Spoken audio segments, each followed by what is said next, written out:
So we're being joined now by Melvin Guillard. How's it going, Melvin? Doing good, man. Just last minute preparations for next week's fight. That's about it.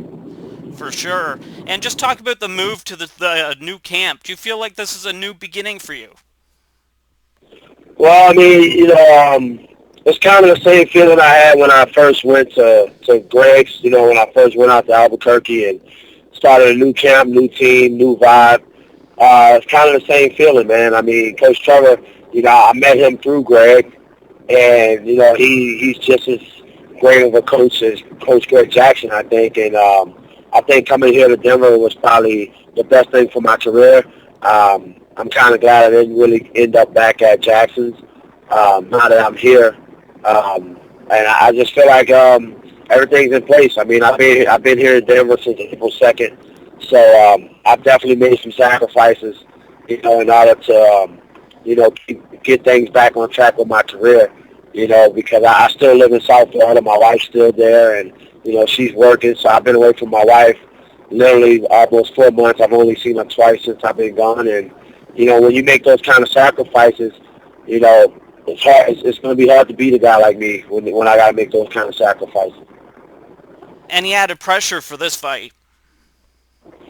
No, you know what? Ironically, man, there's none, man. I mean, it's either I win or I go home. It's like the NBA say. It's like the playoffs kind of right Sure. now. Win or go home, and that's kind of how I feel. That's where I'm at in my career. Unfortunately, I've had some unfortunate losses that some could have been wins, and right now I got my back up against the wall, and I'm at my best when my back's up against the wall. The most I've lost in the UFC in a row is 2 fights in a row. I've never lost 3 in a row, and I'm not going to start on the 27th. You know what I mean? I'm going to go in. I'm going to take Danzig out, whether it's by knockout, whether it's by decision, but it will be decisive. And if it's a decision, it will be unanimous. I guarantee that. So I'm just going to go ahead and take my time and be aggressive, be proactive, and get the win. I'm definitely leaving Seattle with a win. Is that fight at UFC 155 one of the fights you'd like to get back? Oh yeah, of course. I mean, I think the only thing I've done wrong in that fight was, I got too caught up on wanting to do jiu-jitsu, and I gave up too many takedowns that some wasn't really takedowns. Some was me going down trying to help myself get back up with better position. But I realized in the end that it wasn't the smartest idea. After going back and watching the tape. To the judges and to the fans, it looked like I gave up way too many takedowns, and that's something in my game that I shouldn't have allowed. I have a wrestling background, and giving up that many takedowns in a fight, it was unacceptable. And I thought I lost fair and square. I think Warner was a better guy that day, but I was never beaten. It was just one of those situations where I beat myself again. Talking about this fight coming up, we got Mac Danzig. He's a solid pro, but you feel you're the better fighter? I know I'm the better fighter. I'm the better athlete. I have probably double the fights that these guys have.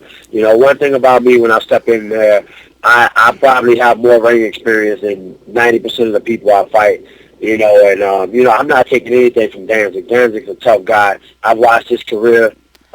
He was on one of the Ultimate Fighters. I don't know which season, but he was on one of the earlier Ultimate Fighters when they were getting real fighters and not just guys that want to be on TV with the fancy hair. So he's a seasoned vet, man. He's a tough guy. I'm not expecting the best Mac Danzig because I believe both of us right now are staring, losing our jobs in the eye. I mean? He's right along with me. I mean? If he loses, he goes home probably. If I lose, I go home probably. So we both in one of them situations where we both need this win, but I think I want it a little bit better than he wants it.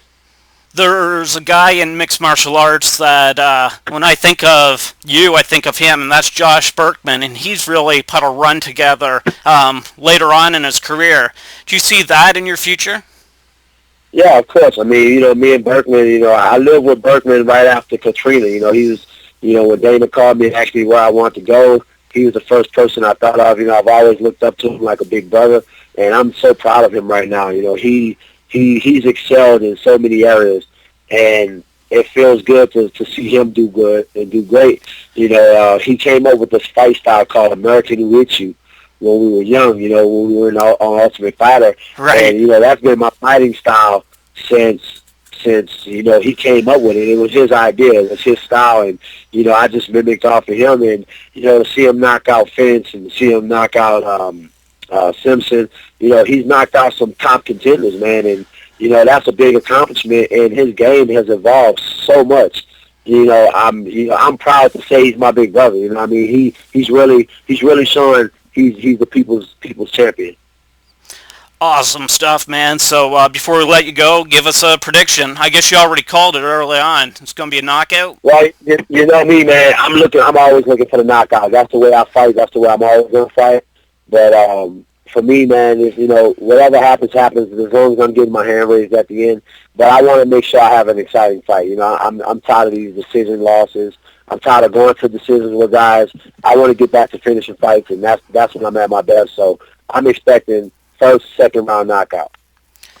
Good stuff, Melvin. Thanks for taking the time. Anytime, buddy. Thank you.